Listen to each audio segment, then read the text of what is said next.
तो हेलो बच्चों, हमारे चैनल एजुकेशन बाय रीता में आपका स्वागत है। तो बच्चों, आज हम 6th क्लास की हिस्ट्री से बुक से चैप्टर नंबर 10 पढ़ेंगे। पुष्यभूति वंश कि पुष्यभूति वंश की स्थापना कब हुई थी और इसका शासनकाल कितने से कितने समय तक रहा और इसके राजा कौन थे। तो चलिए चैप्टर को पढ़ते हैं।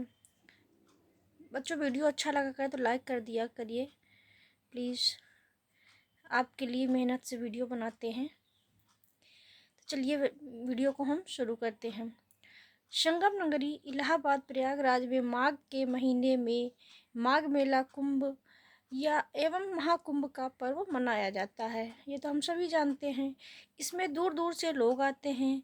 आज से लगभग 14 वर्ष पूर्व एक हर्षवर्धन नाम के राजा भी यहाँ प्रतिवर्ष 5वें वर्ष आकर धर्म सभा करवाते थे। यहाँ वह अपनी 5 वर्ष की जो संपत्ति होती थी उसको वो दान करते थे, यहाँ पर आकर के, संगम में आकर के। गुप्त काल से लगभग 100 वर्षों के बाद उत्तर भारत में एक नई शक्ति का उदय हुआ जो पुष्यभूत वंश या वर्धन वंश के नाम से प्रसिद्ध था। उसकी राजधानी थानेश्वर वर्तमान अंबाला जिला थी। इस वंश का प्रथम राजा प्रभाकर वर्धन थे, जिन्होंने हूणों को उत्तर पश्चिम भारत से बाहर खदेड़ दिया था। प्रभाकर वर्धन के 2 पुत्र थे, राज्यवर्धन और हर्षवर्धन, और उनकी पुत्री थी राज्यश्री। अब हर्षवर्धन का शासनकाल 606 से 647 ईस्वी तक रहा। तो चलिए हर्षवर्धन के बारे में देखते हैं। हर्षवर्धन 16 वर्ष की आयु में 606 ईस्वी में गद्दी पर बैठा। हर्ष की प्रारंभिक राजधानी थानेश्वर थी। बाद में उन्होंने कन्नौज को भी अपनी राजधानी बनाया। हर्षवर्धन स्वयं विद्वान थे तथा वह विद्वानों के आश्रयदाता भी थे। हर्ष ने संस्कृत में 3 नाटकों नागानंद, रत्नावली और प्रियदर्शिका की रचना की है। बाणभट्ट हर्ष के दरबारी कवि थे, जिन्होंने हर्षचरित लिखा। चीनी यात्री ह्वेनसांग उनके शासनकाल में आया। ह्वेनसांग 15 वर्षों तक भारत में रहा। तो अब हम देखेंगे वर्धन काल ह्वेनसांग की नज़र से कि इतने साल रहने के बाद उसने क्या क्या देखा और क्या क्या एनालिसिस किया। तो हर्षवर्धन एक प्रजापालक एवं उदार शासक थे। ये कौन कह रहा है? ये ह्वेनसांग कह रहा है। उन्होंने जिन राज्यों पर विजय प्राप्त की थी उन राजाओं ने हर्ष की अधीनता स्वीकार कर ली थी।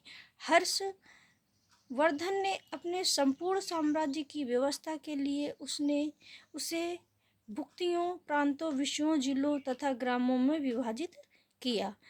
उसके शासन में अपराध कम होते थे। अपराध करने वाले को कठोर दंड दिया जाता था। हर्षवर्धन का बौद्ध धर्म से लगाव था। उन्होंने कन्नौज में एक विशाल धर्म सभा बुलाई। वह बहुत ही दानी भी थे। वह हर 5 साल में प्रयाग के मेले में दान करते थे। आइए उनके दान के बारे में पढ़ते हैं। तो इसमें कुछ स्टोरी टाइप में दी गई है, तो इसको हम पढ़ते हैं। हर्ष ने सभी धर्म के विद्वानों, पुरोहितों, किसानों व ह्वेनसांग को दान देने के लिए आमंत्रित किया। मतलब हर्षवर्धन ने सभी धर्म के जो विद्वान थे, पुरोहित थे, किसान थे, सभी को बुलाया, आमंत्रित किया। कृपया मेरी इस छोटी सी भेंट को स्वीकार करें। ईश्वर आपके साथ रहे, हे हर्ष। फिर इसमें है, हर्ष ने गरीबों को भी आमंत्रित किया था। तो अंत में सिर्फ एक पुरोहित बचा था। कृपया माफ़ करें, मेरे पास अब कुछ नहीं है सिवाय मेरे। जब सब कुछ दान कर दिया तो लास्ट में एक किसान बचता है, बहुत गरीब। तो वो उनको देने के लिए कुछ नहीं था, तो उन्होंने अपने कपड़े उतार करके दे दिए। इस प्रकार वे प्रत्येक 5 साल की वर्ष हर्ष अपनी सारी संपत्ति को विद्वानों व पुरोहितों में, गरीबों में बांट देता था। कृपया इसे ग्रहण करें। हे हर्ष, आपकी लंबी आयु हो। मैंने कई राजा देखे पर हर्ष जैसा नहीं, मैंने कई देश देखे पर भारत जैसा नहीं। भारत वास्तव में महान देश है और इसकी महानता हर्ष जैसे लोगों की वजह से है। ये कौन कह रहा है? ये ह्वेनसांग कह रहा है। नालंदा का विश्व प्रसिद्ध विश्वविद्यालय हर्ष के राज्य में था।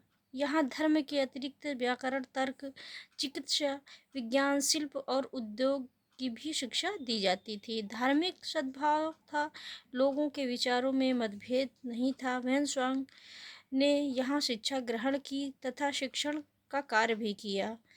यहाँ भारत में आकर शिक्षा भी ग्रहण किया और शिक्षण का कार्य भी किया। 647 ईस्वी में हर्षवर्धन की मृत्यु हो गई। उन्होंने लगभग 40 वर्षों तक शासन किया। कौन? हर्षवर्धन ने 40 वर्षों तक शासन किया। उनकी मृत्यु के बाद केंद्रीय शासन सत्ता छिन्न-भिन्न हो गई और उत्तर तथा दक्षिण भारत में छोटे छोटे राजवंशों की स्थापना हुई। तो ये था हमारा चैप्टर। अब इसको ख़त्म हुआ और इसकी कुछ एक्सरसाइज है, इसको हम देख लेते हैं। सत्य और असत्य बताना है इसमें।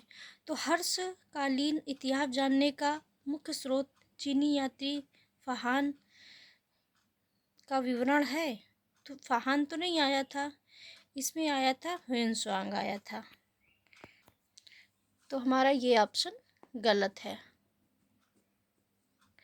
हर्षवर्धन के जो दरबारी कवि थे वो बाणभट्ट थे, ये तो सही है। हर्षवर्धन की जो राजधानी थी कन्नौज थी, ये भी सही है। हर्षवर्धन के भाई का नाम राजवर्धन था, ये भी सही है। अब इसमें रिक्त स्थानों की पूर्ति करना है, तो इसमें देख लेते हैं कि क्या लिखना है, भरा जाएगा। तो नंद वर्धन वंश का जो प्रथम शासक था वो कौन था? वो था प्रभाकर वर्धन था। तो इसमें प्रभाकर वर्धन भरा जाएगा। प्रभाकर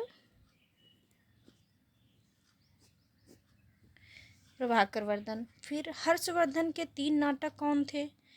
तो पहला था नागानंद,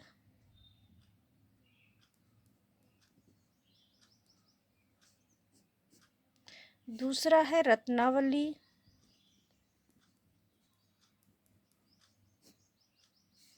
तीसरा है प्रियदर्शिका।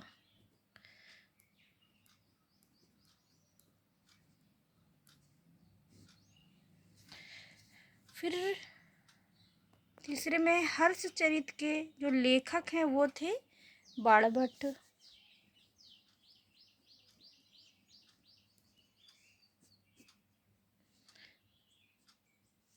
फिर हर्षवर्धन की जो मृत्यु हुई थी वो 647 ईस्वी में हो गई थी। तो ये हमारी कुछ एक्सरसाइज थी। अब ये हमारा चैप्टर ख़त्म हुआ। जो वीडियो अच्छा लगे तो लाइक करना, हमारे चैनल को सब्सक्राइब करें। Thank you.